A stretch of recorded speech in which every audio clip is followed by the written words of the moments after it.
আল্লাহ যখন কোনো মানুষের উপরে খুশি হয় তখন তার মধ্যে তিনটা আলামত প্রকাশ পায়, তিনটা চিহ্ন প্রকাশ পায়। দেখবেন আপনার মধ্যে যদি তিনটা চিহ্ন থাকে বা তিনটা আলামত প্রকাশ পায় তাহলে বুঝে নিন যে আল্লাহ এই মুহূর্তে আপনার উপরে সন্তুষ্ট আছে, আপনার কাজের উপরে আল্লাহ পাক খুশি আছে।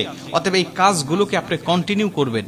প্রথম নম্বরে রাসূল সাল্লাল্লাহু আলাইহি ওয়াসাল্লাম বলেন, আল্লাহ যখন কোনো মানুষের উপরে খুশি থাকে, আল্লাহ যখন কোনো মানুষের উপরে সন্তুষ্ট থাকে, তখন ওই মানুষকে আল্লাহ রাব্বুল আলামিন দ্বীনের পথে চলতে সহযোগিতা করে, দ্বীনের পথে তাকে বেশি বেশি কাজ করার জন্য আল্লাহ পাক সহজ করে দেয়।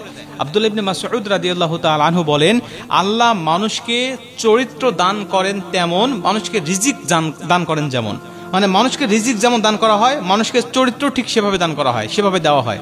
মানে আপনি যখন উত্তম চরিত্রের অধিকারী হবেন, আপনি যখন ভালো ভালো কাজ করবেন সমাজের মধ্যে, দেশের মধ্যে, তখন বুঝবেন যে আল্লাহ আমাকে এগুলো করার তৌফিক দিচ্ছেন, আল্লাহ এটা আমাকে দান করেছেন, যেভাবে আমাকে রিজিক দান করেন।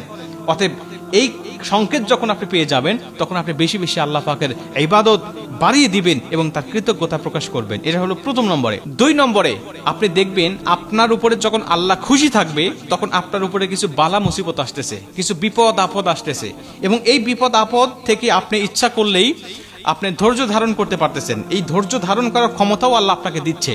মানে আল্লাহ আপনাকে পরীক্ষা করতেছেন এবং পরীক্ষায় উত্তীর্ণ হওয়ার মতো পথও আল্লাহ পাক আপনাকে দেখিয়ে দিচ্ছেন। শুধু আপনার প্রচেষ্টা করেই ওই উত্তীর্ণের পথ আপনি কিন্তু বেছে নিতে পারেন।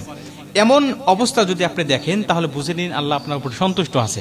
হযরত বেলাল রাদিয়াল্লাহু তাআলা আনহুকে একবার কাফেররা প্রশ্ন করেছিল যে, বেলাল, তোমার উপরে যদি আল্লাহ সত্যি খুশি থাকতো তাহলে তোমাকে এত বিপদের মধ্যে তো ফেলাতো না, তোমাকে এত কষ্ট দেয়, এত নির্যাতন করে, তোমাকে মারতে মারতে বেহুশ করে উত্তপ্ত বালুর উপরে তোমাকে রেখে যায়, যেই বালুর উপরে মানুষ খালি পায়ে হাঁটতে পারে না, মোটা স্যান্ডেল পায়ে দিয়ে বা চটি পায়ে দিয়ে সেখানে হাঁটতে হয়, আর তুমি খালি গায়ে এখানে পড়ে থাকো, তোমার রক্ত বালুর মধ্যে পড়ে গিয়ে বালুটা ঠান্ডা হয়ে যায়।